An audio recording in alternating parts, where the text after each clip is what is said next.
rock.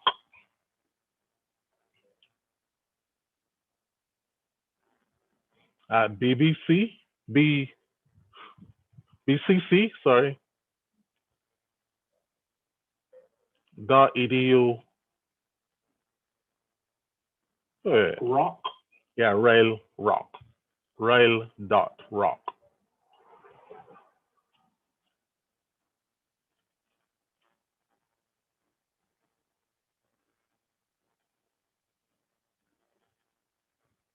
Ryle dot rock at BCC .edu.bb.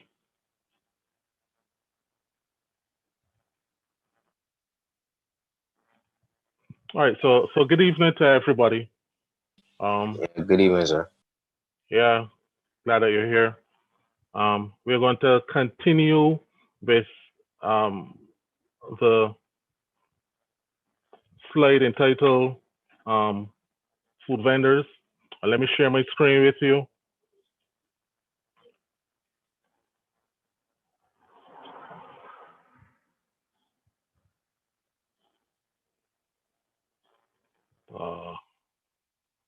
Yeah.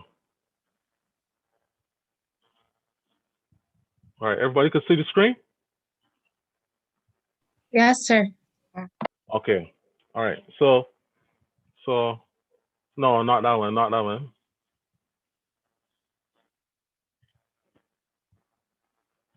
Not that one.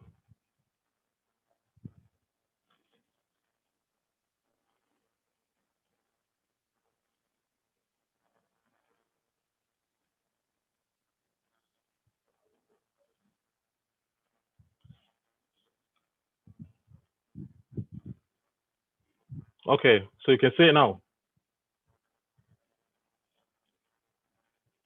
Yeah. Okay. All right. All right. So let us start with the five foodborne illness risk factors. We talk about improper hot cold holding temperatures of PHF. What's PHF again? PHF. Anybody? That's the scale. That's measure the acidity. No, I need the potentially hazardous food. Right. I need the definition. Potentially hazardous foods. I would say okay. potentially hazardous foods are those foods that are high in protein and have a high moisture content. All right. So foods like what? Foods that are high in protein and have enough moisture to support the growth of bacteria will be like what? Poultry. Poultry. Meats. Meats. Dairy. Go ahead. Dairy products. Milk. Of course. And milk. Yeah, dairy products. All right. So those are what we deem as potentially hazardous foods. So in actual fact, we are saying that potentially hazardous foods, it is necessary for potentially hazardous foods to be stored properly, either at cold temperatures or at hot temperatures. Then we talk about improper cooking temperatures. That is when we are looking at the cooking temperatures of food, of poultry, and of fish, and of beef. We got on to that point, right? What's the cooking temperature for poultry? 140 degrees. You sure? You sure? We have got to that though? We did the one when above is and then below for the cold 40 degrees. I don't think that we did that. Oh, Sir, okay. I don't think we do that. We did not. We did holding temperatures. Right. I thought. Right, hold on. Sir, Okay, you mean like okay. when you I think you put it to what, a certain temperature and hold for 15 seconds or something like that. Right. Yeah. Yeah. 165 then. What right? 165. I thought I went through that. 165 degrees Fahrenheit for 15 seconds. All right, for poultry. And that would be turkey and duck and turkey and duck and fowl. All right. Um, did I touch the cooking temperatures of beef?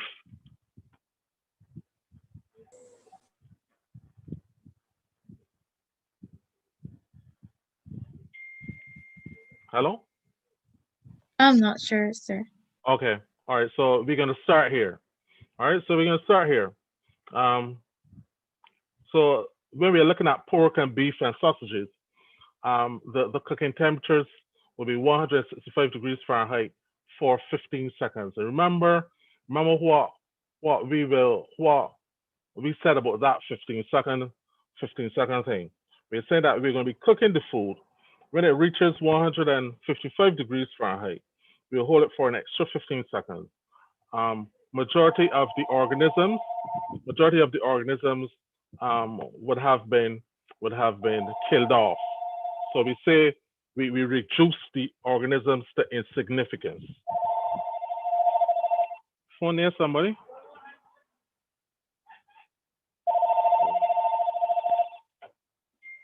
All right. Okay. So let us look at fish. Everybody would have gotten the temperature for beef. Can you go back? Yeah, sir. 155. Somebody else this phone, this annoy me.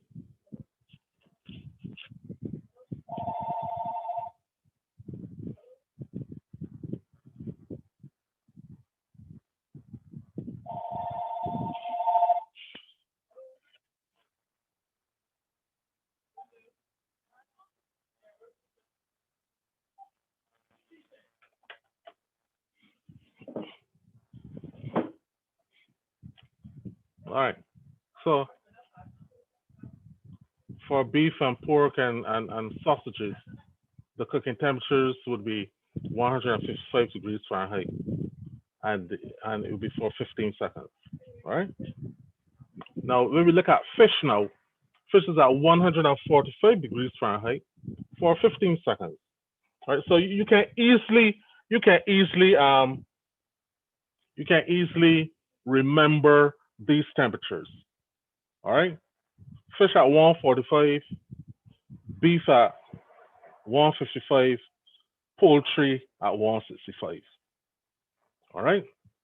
And we all know that, or do you know that when you cook fish for long periods of time, it gets hard and rubbery? You know that? Yes, sir. Okay. All right. So I'm gonna ask a question. Why would you think that poultry is the highest temperature at 165?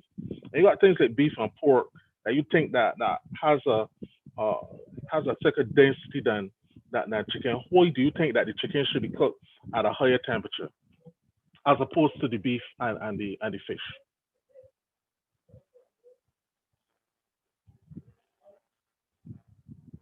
Anybody? Does it have anything to do with the thickness of the meat, sir? No, no, no. Okay. It's the most dangerous if not cooked properly. Yeah. Give me that again, please. It's the most dangerous if not cooked correctly. Dangerous from what standpoint? Well, if heat kills bacteria, Uh huh. presumably, chicken has the most dangerous bacteria, Could you name that bacteria, please? salmonella. Of course. Of course. All right. So all over the world, people eat lots of chicken. All right. Anybody here from Trinidad?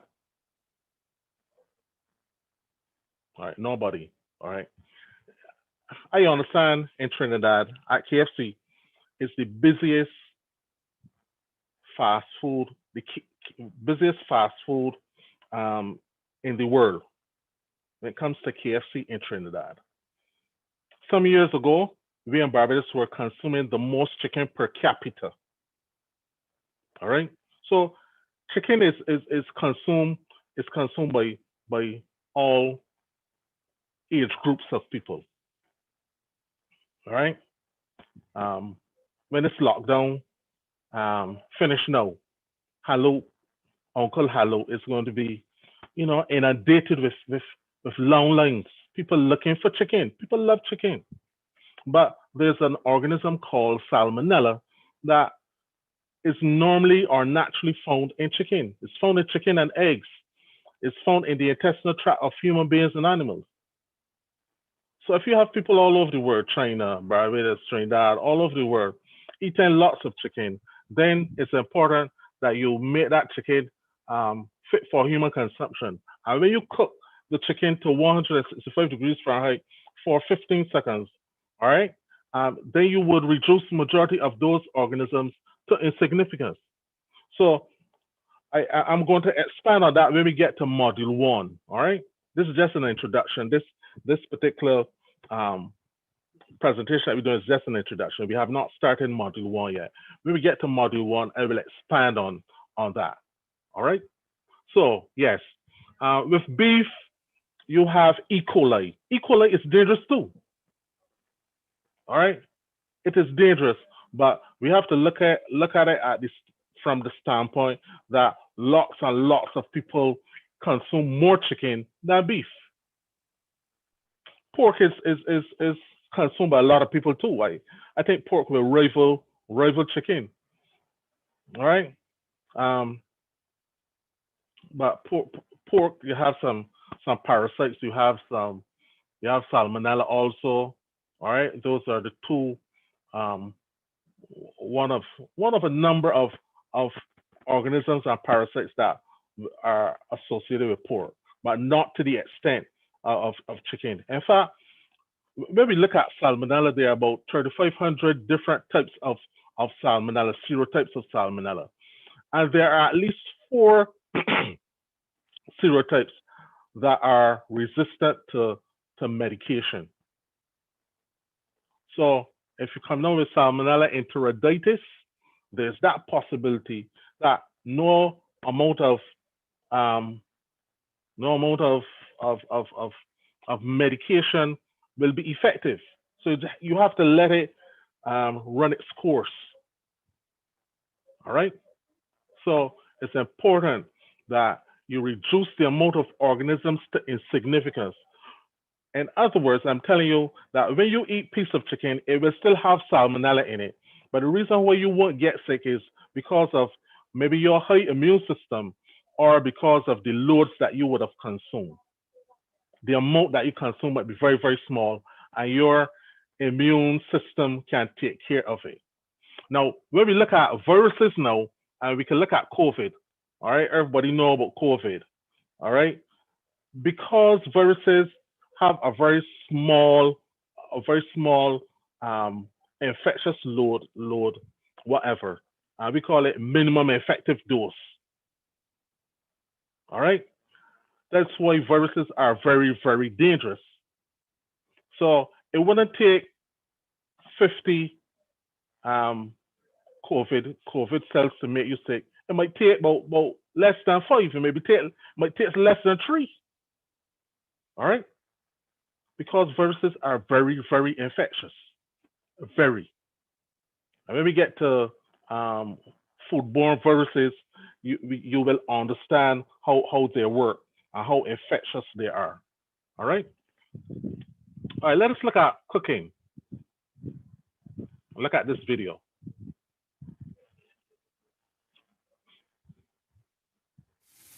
Cooking foods thoroughly will kill harmful bacteria.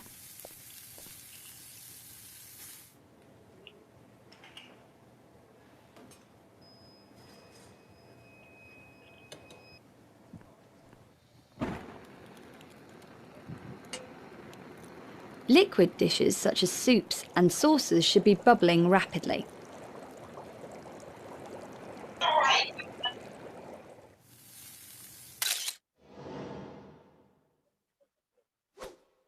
Turning meat and poultry during cooking helps it cook more evenly. Check that food such as burgers, chicken and sausages are cooked all the way through. They should be steaming hot, and juices should not have any pink or red in them.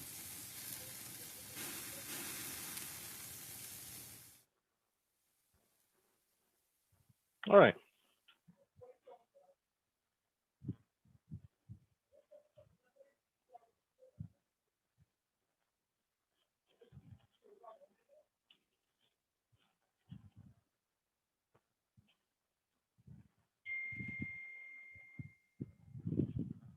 Okay, so we move now from cooking onto dirty or contaminated utensils and equipment.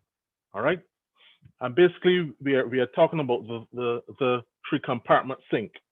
Can anybody list to me what operations should be in the three compartment sinks? What is supposed to be done in sink number 1? I think soak Soak. All right. and then wash and then hot water. Okay. What's supposed to be done in the second sink? Not wash off the soap or whatever. Okay. All right. All right. What's supposed to be done in the third compartment? Hot water. Hot water. Okay. At what temperature? 100 About degrees 100. 100 and what? boiling temperature. Boiling temperature, you said? Yes, please. 100. Fahrenheit.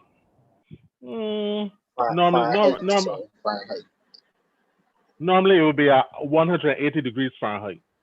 All right, not boiling temperature. Boiling temperature is like 212 degrees Fahrenheit. But if you got water at that temperature to sanitize your utensils, that is good. Once you don't break the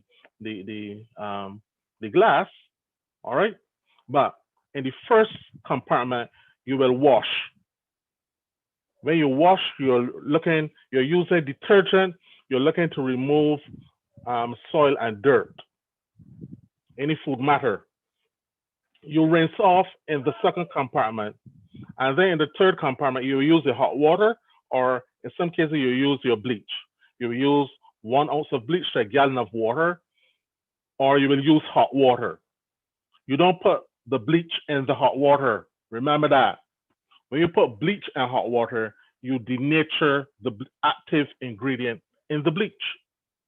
You either use bleach and normal room temperature water, or you use hot water. Everybody get me?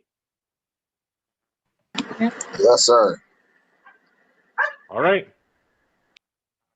So you will use 1 ounce of bleach to a gallon of water. So if the sink has the capacity to hold 20 gallons, you'll put in 20 ounces of bleach. And that should be enough to reduce the organisms there. And you will leave the utensils in there for 2 minutes. So remember, when we're cooking at 165, 155, 145 for 15 seconds. While when you are sanitizing, you're holding it at 180 degrees Fahrenheit for 2 minutes. So we call it contact time. When we go on to look at hazard analysis critical control point, we'll be able to define a critical control point by time and temperature. So cooking is a CCP, is a critical control point. Sanitizing is a critical control point because it can be measured by time and temperature. I want you to remember that. All right? You use a thermometer, you use a clock. And when you have a CCP, a critical control point, that is the last step that you will take. If you don't take that step, if you take that step and it isn't a correct step, if your temperatures don't reach the amount, then you can make somebody sick. But we will come to that in module 9. All right? Okay, so let us look at cross-contamination.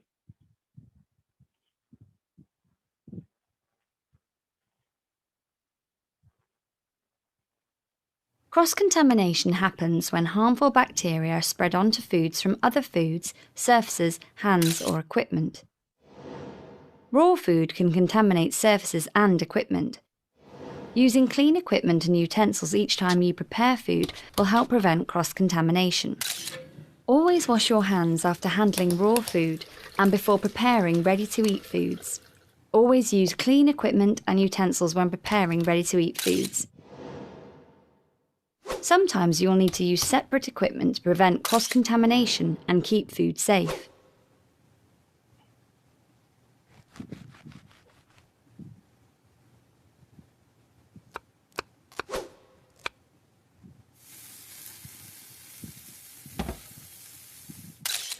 Use one set of tongs or utensils for raw food on the grill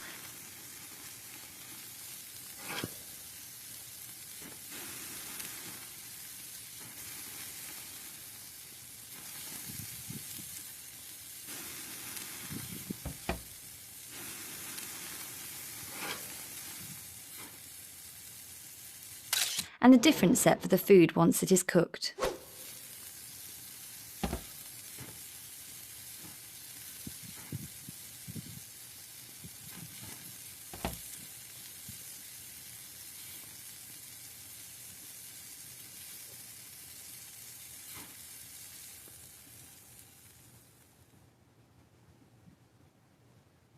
All right. So we see the definition for cross-contamination. All right. So we have contamination and cross-contamination. All right. So the fifth risk factor would be poor employee health. What did I hear? Hold on. Probably hygiene. Yeah, health and hygiene. All right. Okay. All right.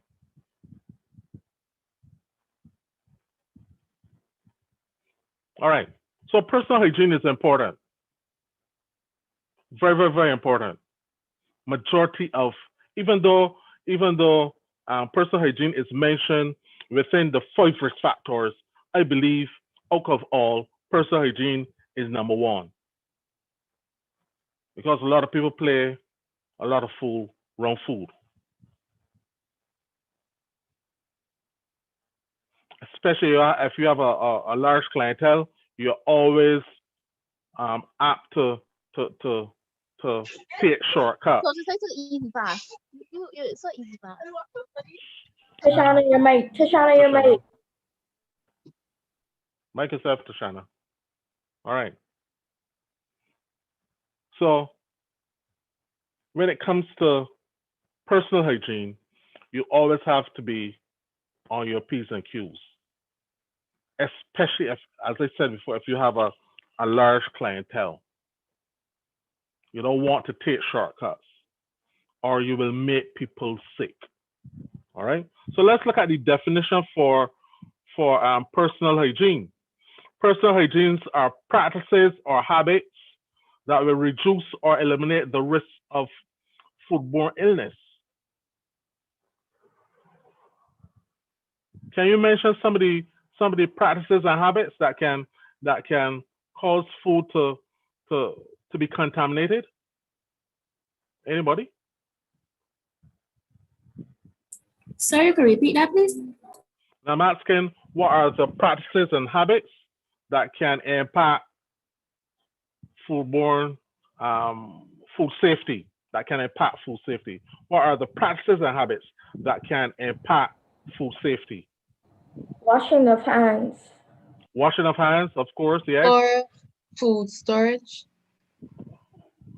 Not necessarily poor food storage. Wearing a hairnet. Wearing hairnets. What's the reason for wearing hairnets? Tell me. People that here were not going to the customers' food. What hair could do to food? Tell me, please. Nobody want to eat in here?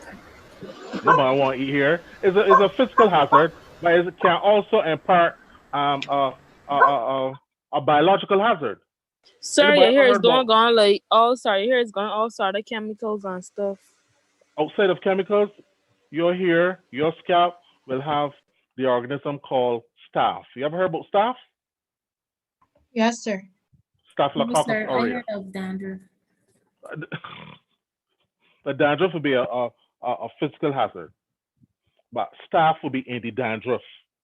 Staph is on your skin, on my skin, in your throat, in my throat, and your nostrils, and saliva. All right? There's something called um, MRSA, methicillin resistant Staphylococcus aureus, that is extremely dangerous.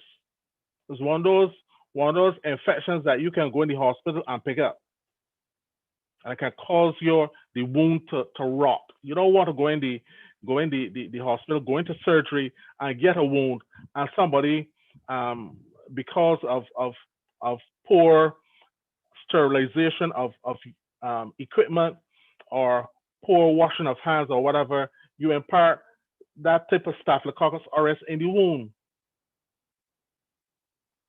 That will cause tremendous discomfort. And when you get a chance, look it up. MRSA. All right. So when we talk about personal hygiene, we are talking about practices and habits. So not taking a daily bath, nobody don't get vexed. Not covering your hair, dirty fingernails, dirty hands, dirty clothes. All of those can impact food safety. Hence, it's important.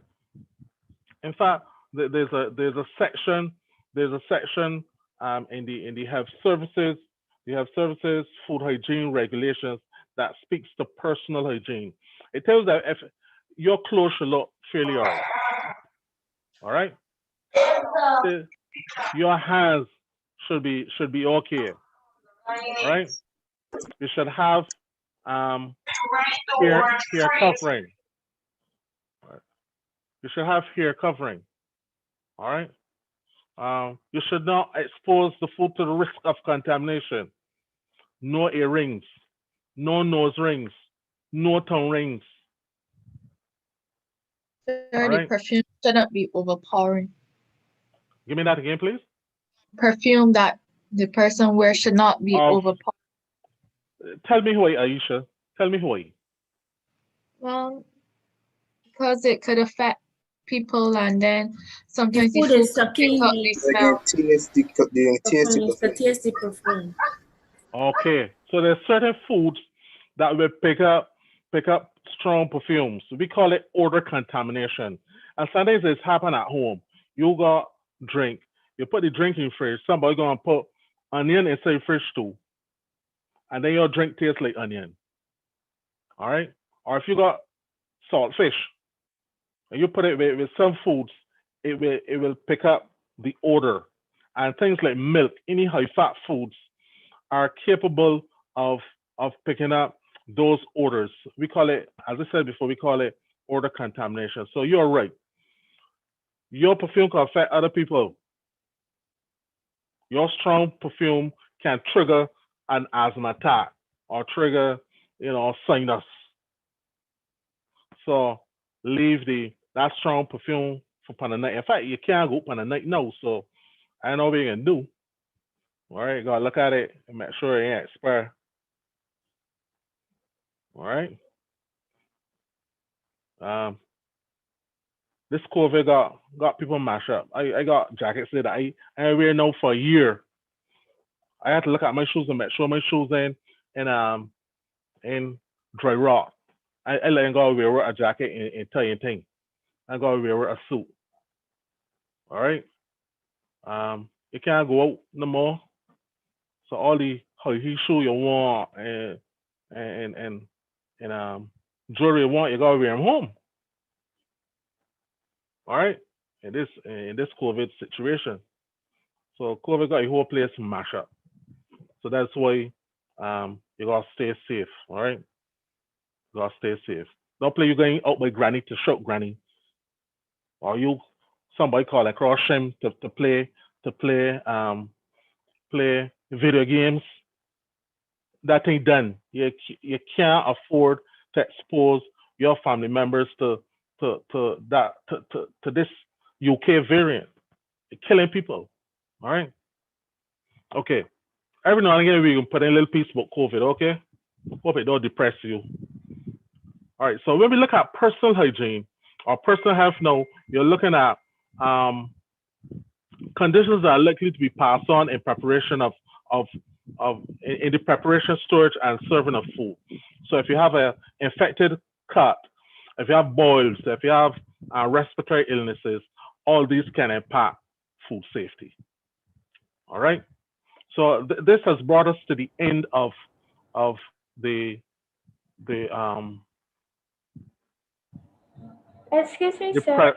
Yes, please. What do you mean, like, when you say respiratory illnesses? I mean like asthma,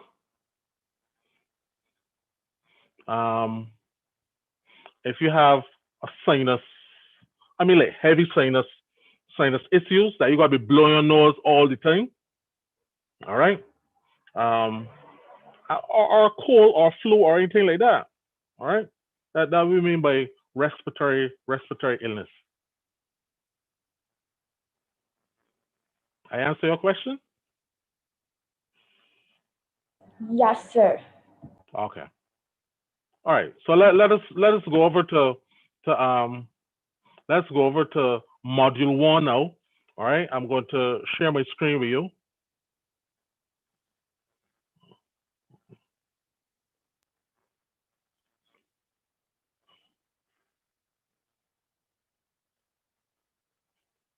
All right. So everybody can see the screen, right?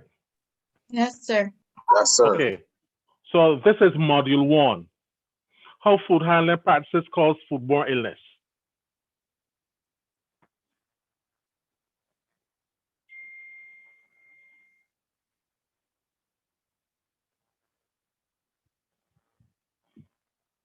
And during this presentation, we will show you how you know, things related to diseases. We're going to look at diseases. We're going to look at organisms. We're going to look at preventions. And we're going to look at those diseases that are most prevalent when it comes to food safety. All right. All right. Everybody has that written down? Yes, sir. Okay. All right. So I don't want you writing this. I can tell you when to write. Okay. When we talk about foodborne illnesses, when we talk about diseases, majority of times people come down ill when they eat out. People love to eat out. Eating out is fun. All right. That's why a lot of the fast food places are heavily patronized. We have lunch with our friends. We have dinner. Within negotiating and planning, you do it over a meal. When you go to conferences, you get food. All right, and people expect good food. People expect safe food. People expect clean surroundings and pleasant service. That's why you're being trained to administer a pleasant service to people. All right. So it doesn't matter how nice you look and how nice the food tastes. If you are unpleasant to people, you are going to run people from the establishment. Your food can taste good. And people say, oh man, if I let so boy, look, he ignorant here. He's look at you as if you're begging for food. All right. So if I go to a place and people look at me as if I'm begging food, I want no food, but that food can't stop them. All right. So you're being trained to administer, pleasant surrounding. When you're on transport systems, you get food. That when they used to, when planes used to fly. Planes don't fly now. All right. On my way to China, when I left Barbados, went to England.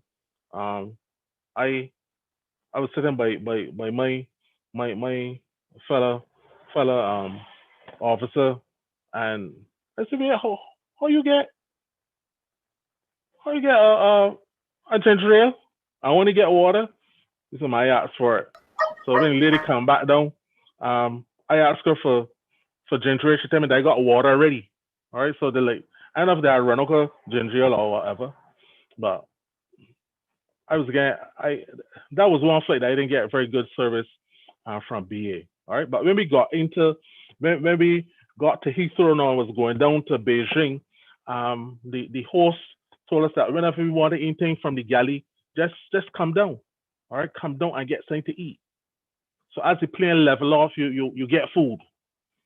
All right, my family would have traveled on on Virgin. They tell me there's get enough food on Virgin. All right, if you're traveling on trains, um, some depending if it's a long haul journey, they serve food. All right, there's no way in the West Indies you go for a head train that to get a drink. I never went to America, but here you got to buy food, buy blankets and all sorts of things. All right, if you're a guest in a hotel, you will get food. Depending on what type of hotel it is, there's something called bed and breakfast. So you will get breakfast, but you have to go and look for your lunch and dinner. Patients in the hospital will get fresh food every day. All right. So at the psychiatric hospital, at geriatric hospitals, at Queen Elizabeth Hospital, you get fresh food every day. All right. Um, Residents at nursing homes. I know some people used to complain they had a nursing home. Fellas told me they went there and the woman pull open the fridge and show them 25 chicken inside the inside the fridge. But one old person called on one said, "Hello, Christmas Day, um, the they had one chicken, they grind it up, they put it inside a food blender, and blend up the chicken and serve it for everybody. So one chicken serve everybody. But the woman showing off that she got 25 in there. All right. Students in schools and in universities will get food. You use frequent Muscovado? Hello? Everybody So go? you asked if we use muscovado? I asked if you frequent Muscovado. So easy the kid. Oh, okay. That's not Okay. Muscovado. That's not Muscovado. That's good. Golden, That's good Golden apple. apple? Golden apple, Yeah. right. Y'all not going to Golden apple and eat food? Yeah. You mean pizza? Oh, your pizza tastes good. All right. The pizza and Right. kid. Okay. People at university just get food. My son and daughter just complain about food that they get at universities. When my son was in Trinidad, he complained every day about food. My daughter complained about food. All right. At universities, you have to make sure that you do not make the student body sick. How can you come up to exam? You got 300 people sick. The government will shut down that university. All right. University have to be very, very, very careful when it comes to food. All right. Obviously, if lunch is at 12, they can't start preparation at quarter to 12. You have to start preparation early o'clock. In fact, you will start from breakfast. So you should have the capacity. You should have storage areas for prepping the food. All you know about prepping. All right. Prepping the food, keeping it at the right temperature so that when you're ready, your students will get hot food or food that is fit for human consumption. Men and women in the military, they also serve food. I remember in 2006, I was training some policemen and some soldiers and people from the prison services. We were at St. Anne's Fort, so every time we get lunch, they would carry us to down by St. Anne's for lunch. So you got you got various kitchens for various category and categories of workers. So being that I was teaching, I went with the officers. All right, other people had to go in the normal mess, but you go with the officers and you get food. All right. So every day that used to happen. You can't make your soldiers sick. You have to train your cooks. I can't remember what it's called them. But you have to train them so that they can cook proper food for everybody. You can't make people sick like that. All right. I want you to write this down. Write down this slide. We're looking at the connection between the food handler and the customer. All right. So what was the asked about? Oh, it was Jenna. Jenna was asking about the respiratory illnesses. You can contract a foodborne illness through your respiratory tract or whatsoever. Your respiratory tract can contaminate food. If you have an open sore or boil or cut, it can contaminate food. They can contaminate food. You can get contamination from the intestinal tract, where the food can be soiled with feces. The food handler can do that. The customer can do that. So there's a direct connection between food handlers and customers and food that is being contaminated from various sources. Cuts and boils can contaminate food. Droplets from your respiratory tract can contaminate food.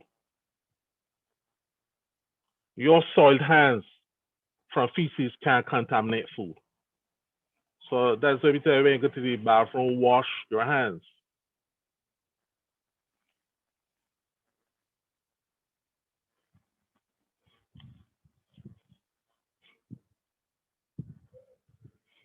Everybody has that written down?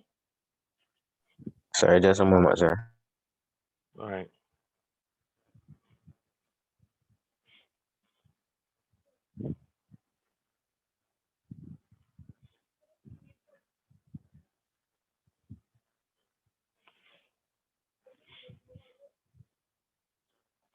All right, in the next slide that I will bring on, slide 8, I just want you to write down the diseases.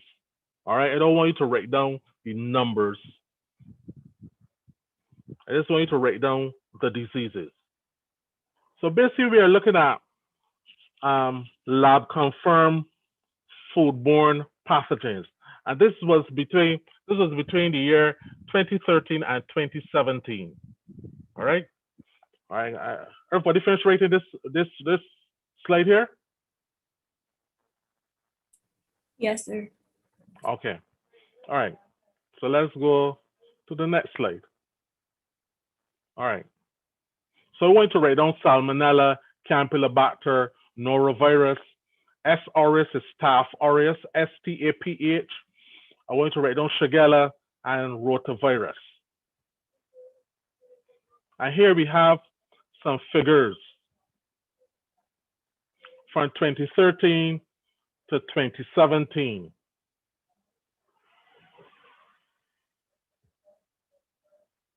All right, are we gonna try to analyze this this table? All right.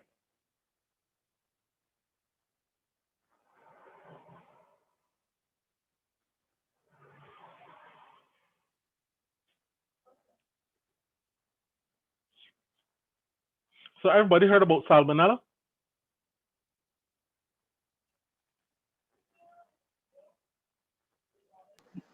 Yes, sir. Okay. Salmonella is associated with what again?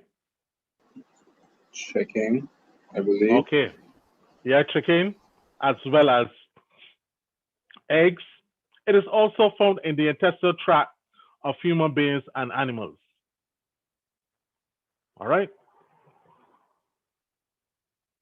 That's why, Jenna, we cook the food to 165 degrees Fahrenheit so that we could reduce the amount of organisms that are on the food. All right, excuse me a minute, please. Oh, all right. All right. Anybody ever heard about Campylobacter? No, sir. No. Okay. All right. I want you to listen closely to what I'm saying, all right? Whenever there are any surveys done looking at chicken, all right, we try to find out the prevalence of salmonella and campylobacter in chicken and poultry. In all of the cases, there was a study done in United States of America, one done in Brazil, one done in UK, one done, I assisted one in Barbados. And all of these cases, we found more campylobacter in chicken than salmonella. Everybody heard me? Yes, sir. Okay. So it is established. It's established that whenever you look for organisms in chicken, you will get more campylobacter than salmonella. But everybody know about salmonella. Everybody associated with chicken. Everybody correct. But whenever you do your tests, whenever you do your studies, you will find more campylobacter in chicken than salmonella. All right. In UK, the disease campylobacteriosis is a serious problem. You could get like bloody diarrhea, you get vomiting, you get a fever, you get nauseous feeling. All right, you get vomiting, basically from chicken and beef and other animals. All right, but everybody hear about salmonella. It's like years ago when I used to take pictures, I used a normal film rather than digital. Everybody used to run and go and buy Kodak. All right, because Kodak marketed itself that people feel that the only film that is a film is Kodak. But they had a film called Fuji that was designed for black people. All right, excellent film, made in Japan, and to me it was times better than Kodak. Sometimes when I used to do like weddings, I would have to buy professional Kodak film in order to get very good results. I could use the normal Fuji film and get the same results or better. All right, but everybody got sold on Kodak because of the promotion. Same thing here with Campylobacter and Salmonella. Everybody would would would would talk about Salmonella in chicken because that's the only thing they hear. But remember what I tell you that you'll find more Campylobacter in chicken than Salmonella. All right, so looking at the figures from 2013 to 2017, what can you say about the about these lab confirmed pathogens when it comes to salmonella? What is it? What are these figures telling you? Anybody? Sorry, can you repeat, please? I'm saying when we look at the figures with salmonella and campylobacter, what are these figures telling us about these two diseases? And we're looking at from the years 2013 to 2017. They're both high. They are very high. All right. Let's look at Shigella. Anybody know what is Shigella? No, sir. No. People will hear about E. coli, you will hear about salmonella, but you will never hear about Shigella. All right. Now, Shigella is one of those organisms that is found in the intestinal tract of human beings.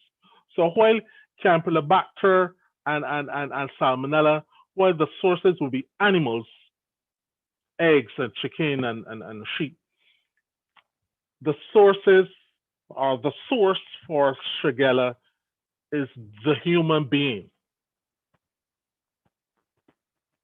So if you get sick, when things go back to normal and you got a bout of diarrhea, and you say, all right, let me go to the doctor, and the doctor write down sugarlosis on the paper, on that yellow paper, for you to carry to school, don't let nobody see it. Because those persons who know about Shigella, when they say it, they will say, look, no, whenever you come down with Shigella, you have eaten stool. Plain and simple. Don't let nobody say it. All right?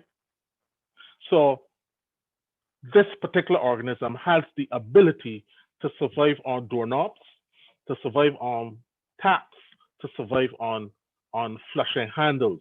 That is why we tell people to wash your hands. Use tissue to turn off the pipe. Use the tissue to flush the toilet. Use the tissue to open the door, because there's always that possibility that you can have Shigella on the organism. And remember, no, we ain't only dealing with Shigella, we're dealing with coronavirus. All right? Wash your hands. What the data here telling us about Shigella between 2013 and 2017?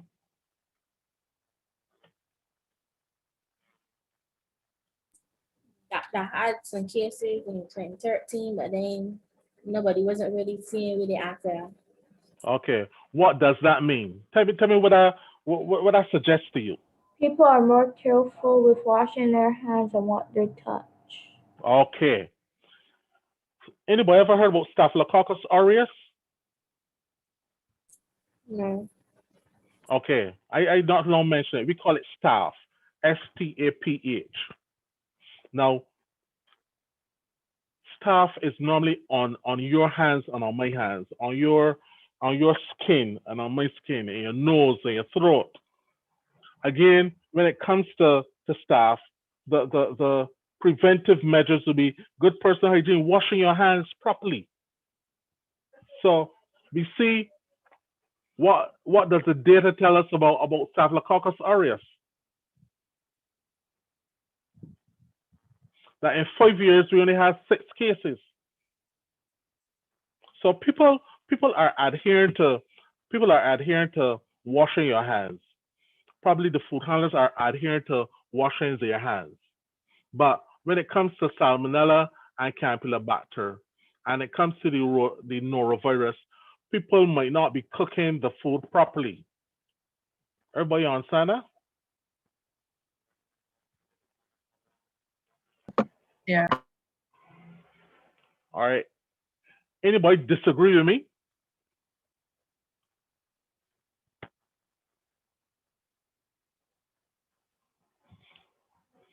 Everybody disagree with me? Sir, I agree with you. Please. Okay. So one of the preventive measures for lowering Campylobacter and Salmonella would be proper cooking of the food. So yes, people wash their hands. All right. People are particular about personal hygiene, but people still getting sick. 67 in 2013, 66 in 2014, 93 in 2015, 84 in 2016, 67 in 2017. People are not preparing the food properly. And remember what we said about the risk factors? If you don't cook your food properly, you are going to make people sick. In 2015, I could tell you what happened there, where they have so many cases of Salmonella. We had 3 outbreaks in Barbados running simultaneously. One was in the north, one was in the east, and one was in the south. The one in the south was a Mother's Day program. People went to the Mother's Day program. Over 200 or so people went to this Mother's Day program, ate food, and got sick. One lady carried home some food. People's one of those containers that you can carry home food. She carry home food. So she got a dog home. She give dog some. And the dog look at it and left it. But she must have cussed the dog. And then she eat the food. And then she get sick. She said that she didn't know whether she they going or coming. She thought she gonna dead. But she didn't pick up that the dog ain't eat the food. She went eat the food. All right. In the case in the north, it was due to put it in sauce. And I remember distinctly my wife called me a Monday morning and told me that she got sick from eating pudding in sauce. No, she don't eat pudding in sauce. She was eating the potato part. All right. Now there were three other persons with her that had to go to Sandy Crest for medical attention. One fella, when he went back to Canada, he had to go back in Pampers. All right, had to go back in Pampers. The other two were extremely sick. When they tested his stool hadn't picked down. All right, the person did not clean the intestines properly. They did not cook the food properly. So we had people who were sick all over Barbados, 93 persons in 2015. I remember these are persons that were confirmed by the lab. These are persons that had sent stool samples to the lab, and lab sent back and said, look, your stool is positive for salmonella. Your stool is positive for campylobacter. We're talking about people that get sick and went to the doctor. It might be 10 times that amount. All right. So we can look at this table and see, look, people washing their hands, but they are not cooking the food properly. All right. Now, norovirus seems to be fairly prevalent. It is caused by a virus. All right. It's caused by a virus, and the telltale sign for norovirus will be projectile vomiting. In 2012, they had an outbreak of norovirus at an event at the gymnasium. 104 people ate food, and within half an hour, 99 of them were sick. And one person, when he saw what was happening, he said that he never seen nothing like that. People were on the ambulance table, and the vomit was coming out of the mouth like a fountain. Projectile vomiting is one of the telltale signs of norovirus. What happened is that the lady who prepared the food for those 104 people did not have water the day that she was preparing the food. So she prepared food in the house. I don't know where she get the water from, but she made 99 people sick, hospitalized them. All right. All right. Let us go to. All right. These are lab confirmed parasites. We got some big names there. All right. I want you to write down the slide. We're gonna write down the slide. All right, and then we can examine some figures later, so as to see exactly what is going on. This is the CARICOM standards for coconut water. People like coconut water, right? Hello? Yes, babe. sir. Okay. Where's you get your coconut water from? Warren? No, amount with me do it. Okay. He good? Yeah, he be wiping off the bottles and thing. Well, that is St. Thomas? Yes, please. How far in St. Thomas? In front gas station. In front of the gas station? That's where is in St. Thomas? The the Redmond's gas station that close to Redmond's Traffic. Village. Right, Okay, he's in front there. Okay. All right. All right. So I want you to write down. These are the CARICOM standards. So we're looking at total coliform count, which should be less than 5 by 10 to the third power. 5 by 10 to the third power is how much? Anybody can tell me? Rihanna, PP out there. Any mathematicians in the class? 1,000. 5 by 10 to the third power is how much? 125,000. You sure? 10 by 10 is 100. Uh-huh. And 100 by 10 is 1,000 times 5. Yeah. 1,000. I multiply by 5 is how much? 5,000. 5,000. All right. So your total coliform count should be less than 5,000. If it is more than 5,000, you got contaminated water. All right. There should be no Escherichia coli. There should be no E. coli in your water. If you drinking the coconut water and it got an E. coli, you're eating stool. You're eating jobby. If it got in Staphylococcus aureus, something wrong. The body and washing the hands properly. All right, everybody got that? Hello? Yes, sir. Okay. All right. I want to write down this another slide. So your when we test the coconut water, we can test for total coliforms, we can test for E. coli, we can test for staph, we can test for yeast and mold. So your yeast and mold should be less than 10. There should be no fecal coliform. There should be nothing that deals with feces. And then your aerobic plate count should be less than 5,000. So these are the CARICOM standards. Whenever we carry coconut water to the lab, to the Best Dos Santos lab, they will test for these particular standards. They will tell you whether you got feces in the water, got fecal coliform in the water. They will tell you whether got yeast in the water, whether got E. coli in the water, whether got staph in the water, or where they got the extent of the total coliform count and the aerobic plate count. All right. Everybody done right off this?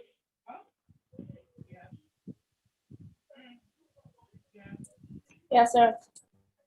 Okay. So when we look at total coliform counts, all right. When we look at total coliform counts, we are looking at the extent of fecal matter present in the water. Total coliform counts suggest that there is fecal coliform, there is fecal matter in the water. There is feces in the water. I grossing out anybody?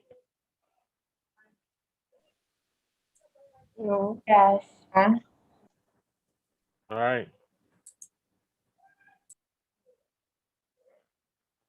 So from now on, when you look at a sample from the lab and it has on total coliform count, you're able now to understand what they're talking about.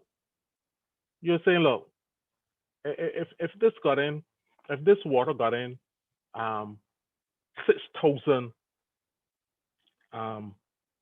grams per milliliter of when it talks about the total coliform, it's like this water is highly contaminated with feces.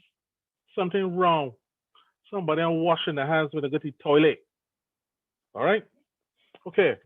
Let's look at another definition. Aerobic plate count. All right, which is normally it has a unit. Just like how you got inches and miles and kilometers, you have a unit for the aerobic plate count, which is a coliform forming unit per milliliter.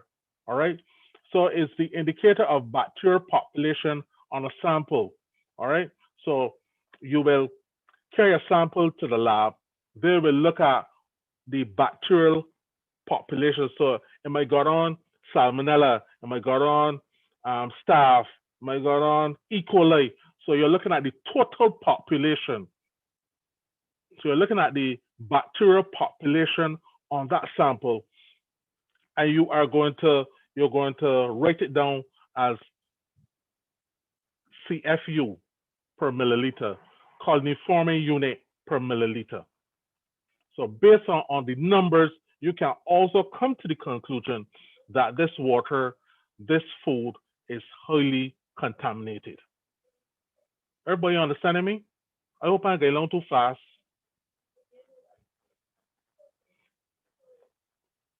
Shanice, you understanding me?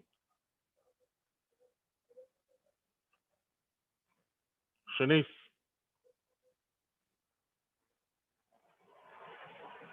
Rhea Barrow, you understand me? Yes, sir. Okay. All right. I hope people ain't just turn on the. I know people feel comfortable. People feel comfortable not putting on the cameras, right? But I don't want people to just come and log on and disappear. All right. I want people to be around. All right. Okay. Everybody got this one? The aerobic plate count. I know some people devices might not be working properly, and you can say that to somebody and the boy can relate to me. All right, but I would expect that if I call your names that you would answer and you should be present. All right. So we're looking at coconut water sample. This is not coconut water from Redmond Village, okay? That's okay, sir. Okay. All right. So at the bottom now, you have the total coliform count. The total coliform count for this sample of coconut water was 200 CFUs per milliliter. Is this good or bad? Based on what the standards are, look back at the standards that you would have written down. Good. Yeah, good. Remember that the standard is it got to be below 5,000 CFUs per milliliter. All right. Let me look at the E. coli. It's less than 10. This good or bad?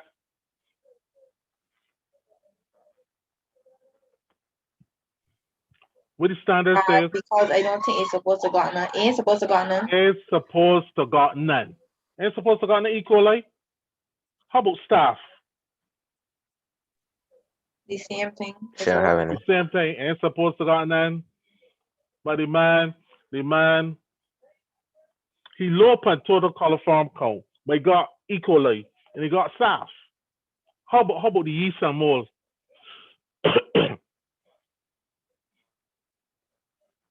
How about yeast and mold? How much he should got? 1,000. You sure? The yeast and mold? Yeast and mold should only be 10? Supposed to be 10. Oh no, one. I mean 10, Yeah. 10, 10, 10, 10. 10, 10, Yeah, 10, 10, only 10? Right. And the I man like got calculation just now. over 1,500 CFUs per milliliter. How about fecal coliform? Nah, shouldn't got none in there. Shouldn't got none in there. How about the aerobic plate count? What does the aerobic plate count tells you? Not good. That's an indicator. Bacteria. Yeah. So, Yeah. and I'm now got 490,000 CFUs per milliliter. That means he got E. coli. Call the authorities. Call the authorities. This is coconut water that we tested. We went to the ban. We give him a document from the Ministry of Health. We got some water and we tested the water. The water that people drink. Now, when this water got in so much moles, 1,585 CFUs per milliliter. By the time if you live as far from where I pick up that from, by the time you get home, the water is going to be spoiling, you know. I live in St. Lucie. The water gonna be spoiling. You don't want that type of thing, water. All right. Let's look at another sample. We're looking now at jelly, coconut jelly. What is the total coliform count? He good, right? Yes, sir. He good. How about E. coli? Wrong. Wrong. Not what you did. How about staph? Wrong. He good. Ain't He supposed to good with got none. staph? No. He good with staph? No. He sure got the staph in there. Somebody got some real background noises. Sorry about that, sir. All right. How about the yeast and mold? How much you should got? 10. What is the standard? 10 is the standard. Less than 10 is standard. Man got 1,030. That's coconut jelly. How about fecal coliform? It got in jobby. That's supposed to be absent. That's supposed to be absent. And the aerobic plate count gone past 5,000 long time. 6 times the amount. He should have less than 5,000 CFUs per milliliter. Man got 32,500. Jelly. All right. Let's look at this one here.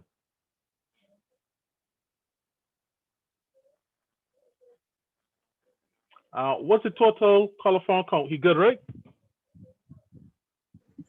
Yes, sir. How about E. coli? He good? No, sir. No, should be absent. How about staph? Should be awesome too. Awesome too. Yeah. How about yeast and mold? Yeah, he just make it He does, sir. He barely. Barely make it, boy. Mm. Barely make it. How about fecal coliform? He good. He good. How Yeah. about aerobic plate count? That good. Not good. Not good. The standard is 5,000. He got 235. All right. So you might feel comfortable taking water from he, but he got E. coli and staph in the water. Now, looking at these 3 samples, all right, this coconut water, this coconut jelly, and this other sample of coconut water, analyze those slides for me and tell me what going on here.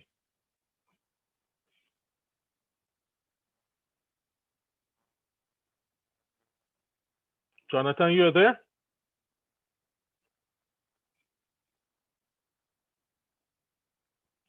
Jonathan.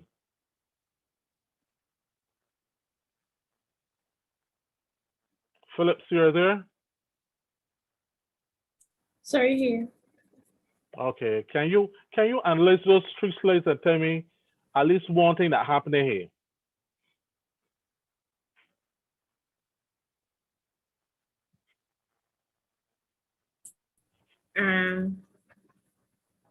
Let me think. Based on what we would have discussed in the last set of presentation, when we look at the risk factors, tell me what's going on here.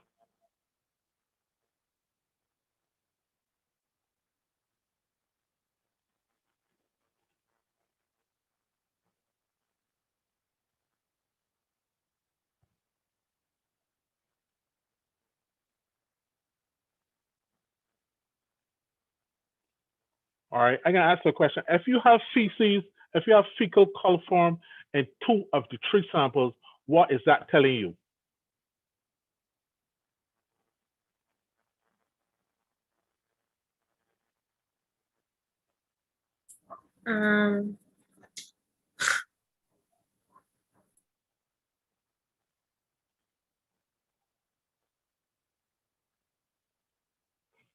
Isn't that telling you something about personal hygiene?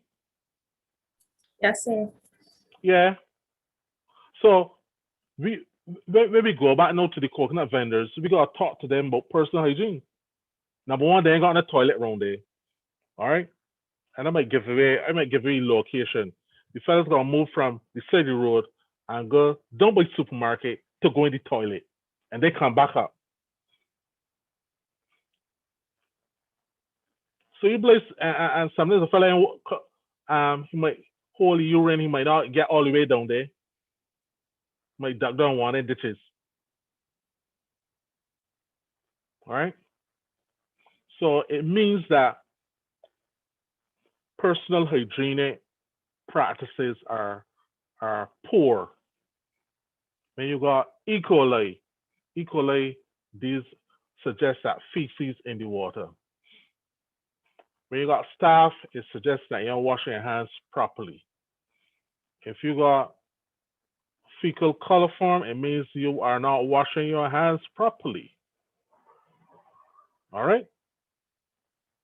So the coconut vendors need a crash course in personal hygiene.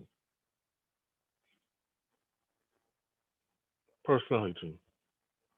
All right. Let's advance.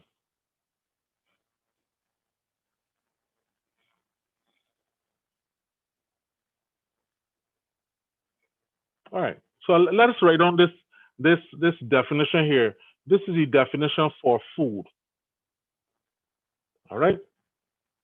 Is any raw or cooked substance is available for human consumption. It includes drinks, chewing gum, or any substance used in food, in the preparation of food, in the treatment of food. It does not include cosmetics, tobacco, or drugs. So this is the definition that we will work with. We are saying that food may be raw or cooked. It may be semi-solid, solid, or liquid. It's available for human consumption. It includes drinks, includes chewing gum, anything that's used in the manufacture of food, in the preparation of food, any treatment of food is also called food. All right.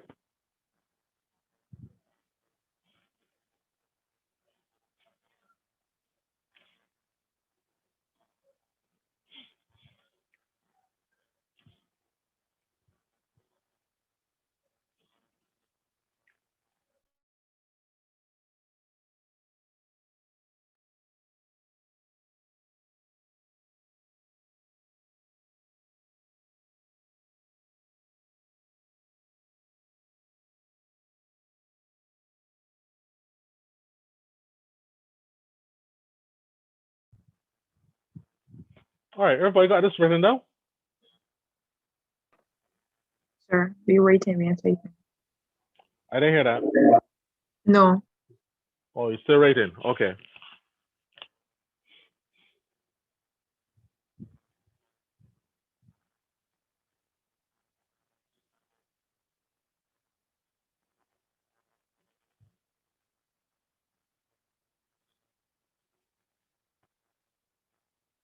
Yes or no? I done. Yeah. Everybody done? I only hear 23 people. You Yeah. finished, sir. I'm down, Okay. sir. All right. All right. I want you to write this down. We're looking at food safety. All right. Is that I want you to write? Hold on, please. Hold on, please. Hold on, please. I want you to write this one down. Yeah. Food handling. What is food handling?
All right. So we're talking about any activity involving in making food or food products available and ready for consumption.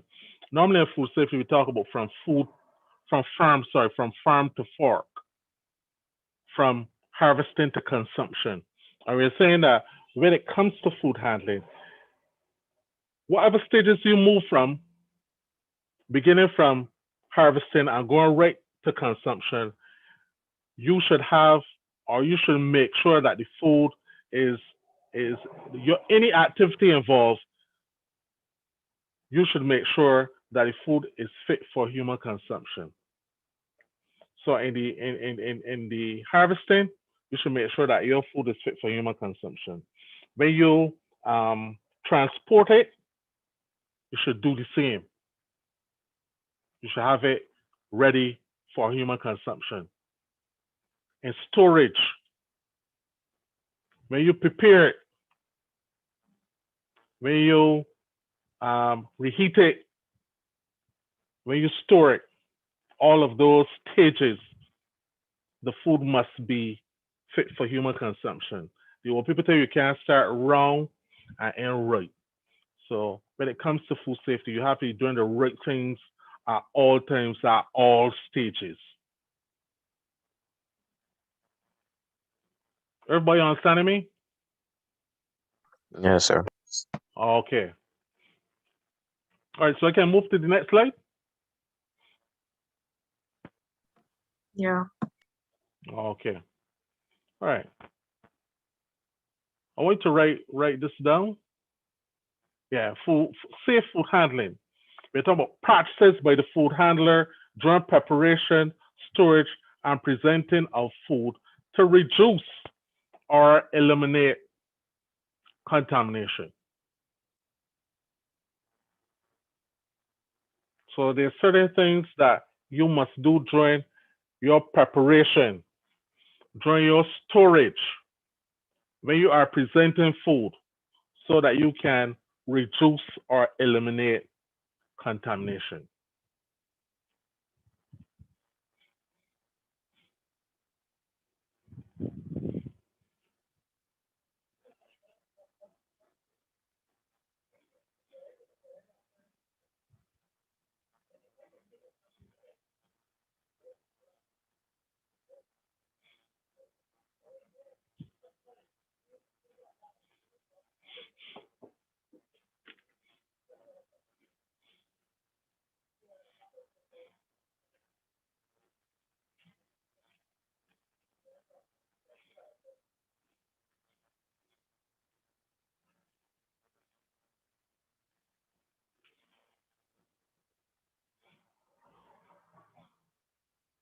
All right. Um, what practices can you implement during storage to reduce or eliminate contamination? Anybody can tell me?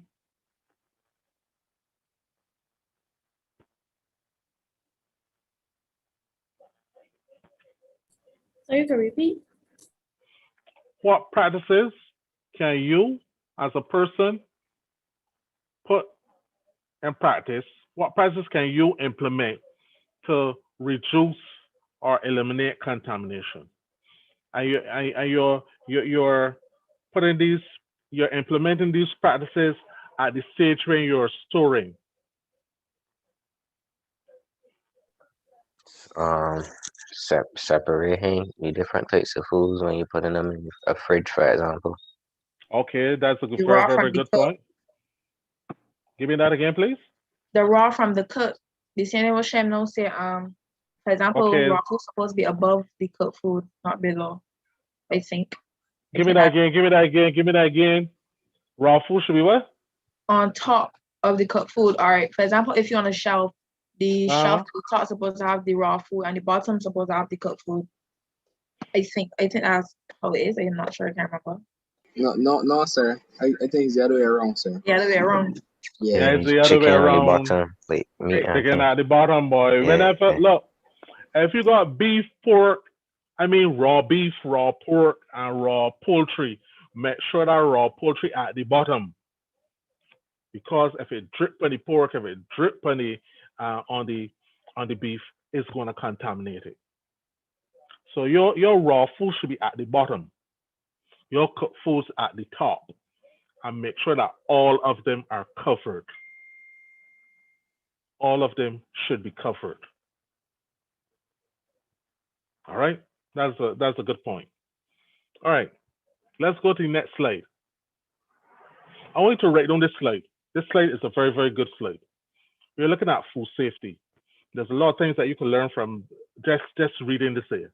It talks about preparing, storing, and or presenting foods in ways that reduce their significance or eliminate chemical, physical, or biological hazards. I want you to write this down. Then I'm going to ask a number of questions. All right. And I hope by asking these questions that I could get you to understand the concept of food safety.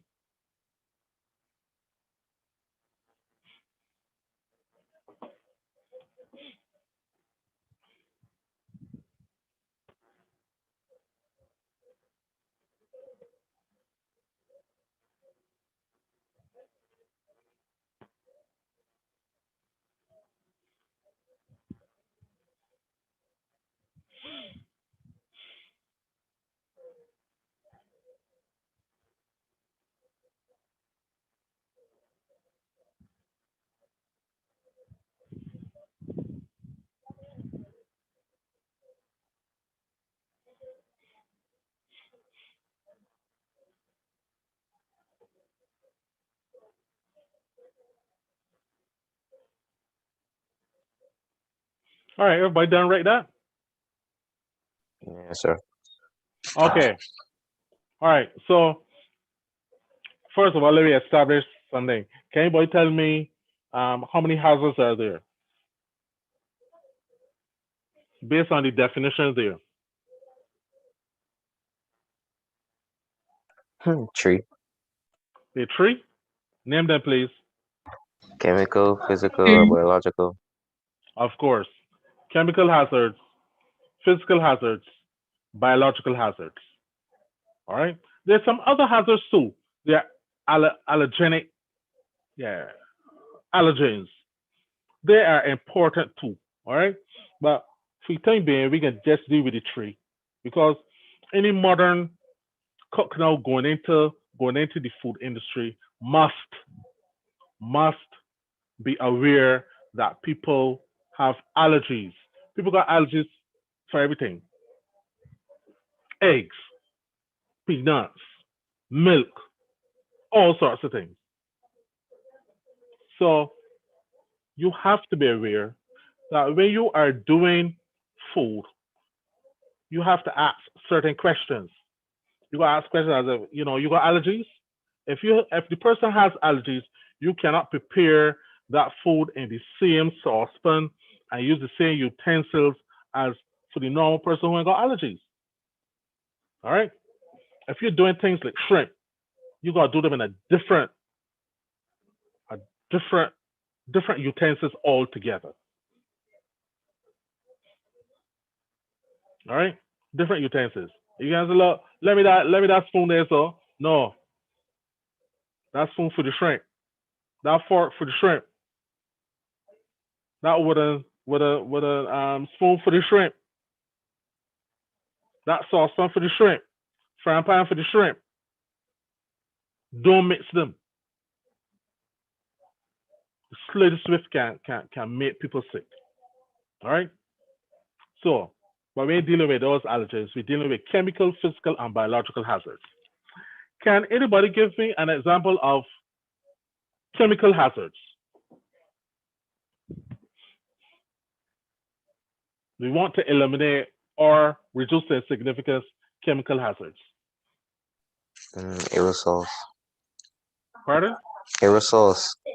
Aerosols. Okay. Yes. Sprays. How about cleaning agents? All right, like bleach and that sort of thing. How about MSG? How about preservatives? Let me go down a little further. All right, let me go down a little further so that you can write down these things. So we're looking at chemical hazards. Write this down. These are examples of chemical hazards.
All right, everybody wrote down to say. Yeah. All right, so we're saying that when we are preparing or storing or presenting foods, we have to do it either to eliminate or to reduce chemical hazards. How okay, you can't do all two. You either eliminate the chemical hazard or you reduce the chemical hazard. Which one is correct? Do you Eliminate. eliminate means what? Eradicate. Take it right out. Make sure it ain't there. Yeah, get rid of it. Get rid of it. All right. So chemical hazards. You don't want MSG in your food, especially if it's an excess. It's going to make people sick. You don't want your food to have too much preservatives, especially if they are in excess. They're going to make people sick. You don't want that in the process of washing, rinsing, and sanitizing your utensils. You get the whole process wrong. You're going to cause people to get sick. So when it comes to chemical hazards, you have to eliminate chemical hazards. Everybody get me? Sir, cut it out. Cut it out. So when you prepare, store, or present foods, you have to do it in such a way to eliminate chemical hazards. Let us look at physical hazards. I want you to write this down. We're looking at these are examples of physical hazards.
All right, everybody finished right there?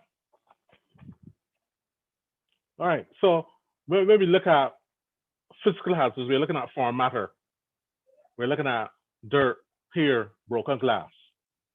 All right, so what we are saying here about storing and presenting, we have to do what? Eliminate or reduce the significance.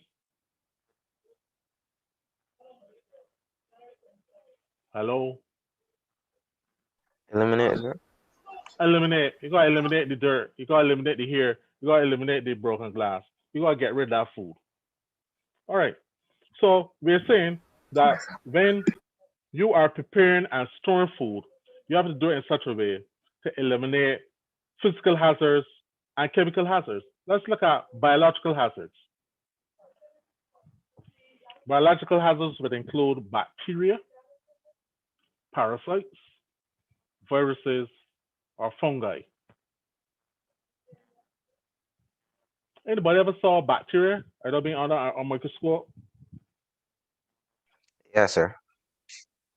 You say yes or no? Yeah, I've seen it. Under mean Microscope. no. Oh, on a, I mean before a microscope. Oh no. Not a microscope. Yeah. All right. You ever saw viruses before a microscope? No, sir. No. Isn't it a microorganism? Give me that again, please. Isn't it a microorganism? Yeah, those are microorganisms. So if you can't see bacteria, you will not see viruses because viruses are smaller than bacteria. So we can call it bacteria, we can call it microorganisms, we can call them microbes, we can call them germs, all right? But later on, we will put them in various categories. So you will know which one is make us sick, which one is are good bacteria. We discussed that last week. Then you have fungi, you will see the mold and the yeast, all right? But we know that this is a biological hazard. So when it comes to biological hazards, we have to we have to reduce the insignificance. So let me go back to this definition. Everybody did done writing though? Sorry. Everybody had finished writing? Yeah, Everybody sir. done writing? All right. Okay. So let's go back.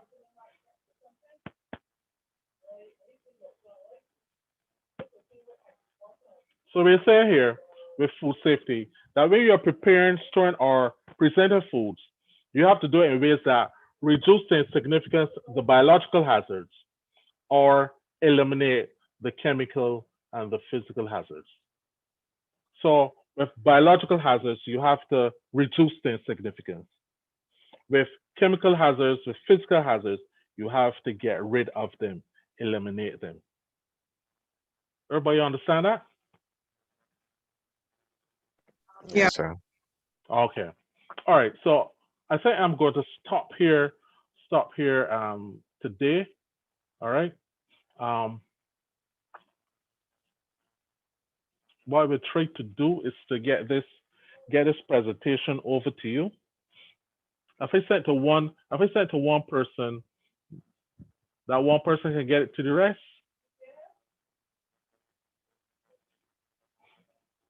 So you can put in the WhatsApp chat. You want me to put in the WhatsApp chat? Yeah, so everybody will be able to see it. Okay. All right. I will do that. Sir, this be on YouTube too, right? Yeah, this presentation here now will be on YouTube, so you can go and look it up. All right. Mm-hmm. So look for Ryle personal meeting or something like that. Is so. All right, and you can revise. You can do some revision.